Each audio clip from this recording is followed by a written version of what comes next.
Κυρία Μιλωνά, σας ευχαριστούμε που μας φιλοξενείτε στο γραφείο σας. Θα ήθελα με την ευκαιρία αυτή να ρωτήσω. Έχω ακούσει το εξής, ότι οι άντρες όταν ξεκινήσουν διατροφή χάνουν πολύ εύκολα βάρος, περισσότερο τουλάχιστον εύκολα από τις γυναίκες. Γιατί συμβαίνει αυτό, έχουν καλύτερο μεταβολισμό? Γεια σας και από μένα. Αυτό που λέτε πραγματικά είναι μια αλήθεια. Και καλό είναι να το γνωρίζουν και οι μεν και οι δε. Γιατί ουσιαστικά οι άντρες έχουν το πλεονέκτημα ότι τα σώματά τους κατασκευαστικά είναι πιο μειώδη.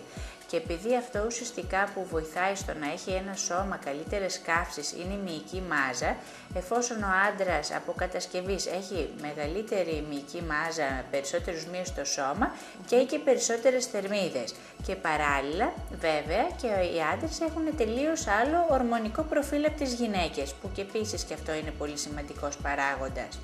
Ουσιαστικά, επομένως, αν είχαμε και ακριβώς έναν άντρα και μια γυναίκα με ακριβώς το ίδιο βάρος, το ίδιο ύψος, να κάνουν τα ίδια ενδεχομένως χόμπι ή δραστηριότητες, θα βλέπαμε σίγουρα ότι ο άντρας αυτός θα έχανε πιο γρήγορα.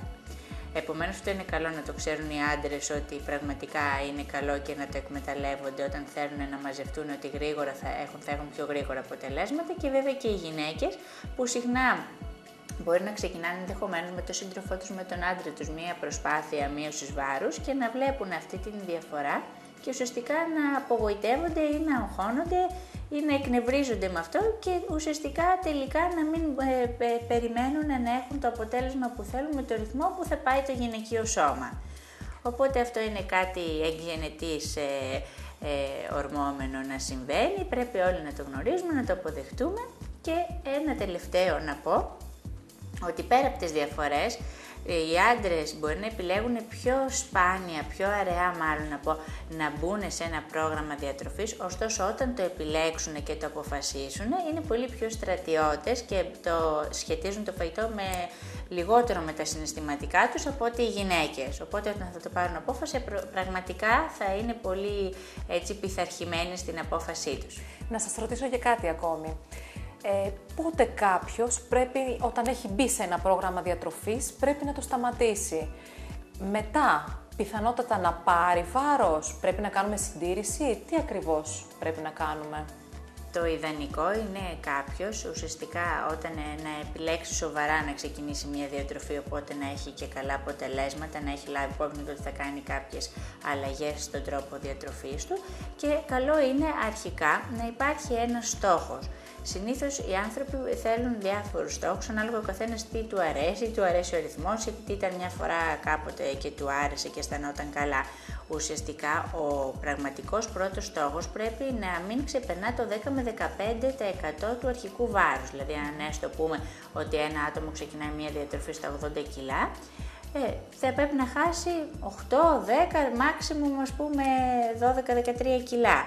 Ουσιαστικά αυτός είναι ένας στόχος που είναι ρεαλιστικός, οπότε το άτομο πραγματικά σχετικά σύντομα θα μπορέσει να φτάσει εκεί, και είναι ένας στόχος που πραγματικά προσφέρει πολύ μεγάλη αλλαγή και στην εικόνα του ατόμου και ακόμα και στις εξετάσεις του και στην υγεία του. Τώρα, εάν κάποιος θέλει να συνεχίσει, προφανώς και θα μπορούσε να το κάνει, θα μπορούσε να ανανεώσει αυτό το στόχο. Και βέβαια δεν πρέπει κάποιος να έχει στο μυαλό του ότι αυτή τη στιγμή εγώ θα ξεκινήσω και πρέπει να καταλήξω απαραίτητα σε συγκεκριμένο χρονικό διάστημα στον ιδανικό μου στόχο. Θα πρέπει πάντα να λαμβάνουμε υπόψη και τις συνθήκες και πώς αισθανόμαστε και πώς μας βγαίνει και βέβαια και πώς αντιδρά το σώμα. Γιατί αν έχει χάσει κάποιος κάποια αρκετά κιλά, όπως λέμε το 10-15% του αρχικού του βάρους, μπορεί και το σώμα να χρειάζεται κάποιο χρόνο μερικές φορές να ουσιαστικά να προσαρμοστεί στα νέα δεδομένα. Γίνονται ορμονικές και μεταβολικές αλλαγές και μπορεί αυτό που εύκολα θα πει κάποιος, έχω κολλήσει, που μπορεί πραγματικά το άτομο να κάνει και τη διατροφή του όπως πρέπει, να κάνει και την άσκησή του, οπότε να βοηθάει και από εκεί και πάλι να βλέπουμε ότι ο οργανισμός αντιστέκεται. Ουσιαστικά αντιστέκεται στην τόση αλλαγή σε τόσο, ας πούμε, σε ένα πρόγραμμα για τόσο χρονικό διάστημα που να λαμβάνει κάποιος σε λιγότερες θερμίδες από αυτές που χρειάζεται. Και πώς διατηρούμε το βάρος μετά? Και σε αυτό το σημείο θα έπρεπε να σταματήσει κάποιος, γιατί καμιά φορά φτάνουμε λίγο πιο πάνω από το στόχο μας, όμως θέλουμε οπωσδήποτε να χάσουμε και άλλα 2-3 κιλάκια και μπορεί να βλέπουμε ότι ο οργανισμός μας δυσκολεύεται και να επιμένουμε και ουσιαστικά να απογοητευόμαστε που δεν συμβαίνει αυτό και τελικά αντί να συνεχίσουμε μια καλή διατροφή, να απογοητευτούμε και τελικά να πάμε και να αρχίσουμε να ξαναπαίρνουμε. Και σε οποιαδήποτε όμως στιγμή κάποιος επιλέξει για χύψη λόγους να σταματήσει ένα πρόγραμμα διατροφής, είναι απαραίτητο για μένα να κάνει ένα πρόγραμμα συντήρησης. Ουσιαστικά είναι ένα πρόγραμμα που είναι μια μεταβατική φάση, από εκεί που κάποιος έχει μια παρακολούθηση, είναι έτσι αρκετά πειθαρχημένο σε μια υγιεινή και ισορροπημένη διατροφή, να περάσει σε μια πιο χαλαρή κατάσταση. Ουσιαστικά θέλουμε να συνεχίσει να διατηρήσει τους υγιεινούς κανόνες διατροφής, απλώς λίγο να μπορέσει να χαλαρώσει το κομμάτι των ποσοτήτων, έτσι ώστε να διατηρεί πλέον το νέο του βάρος και όχι να συνεχίσει να μειώνει το βάρος του. Αυτό για να διατηρήσουμε και το βάρος που χάσαμε, για να μην το πάρουμε εύκολα, γιατί πολλές φορές έχουμε ακούσει περιπτώσεις να παίρνουμε διπλάσια κιλά. Πάρα πολλές φορές και αυτό συμβαίνει όσο πιο στερητικό και έτσι αυστηρό είναι το πρόγραμμα διατροφής, τόσο μεγαλύτερο κίνδυνο έχει κάποιος μετά, όχι μόνο να τα πάρει και να πάρει, όπως λέτε ακριβώς, και τα διπλάσια.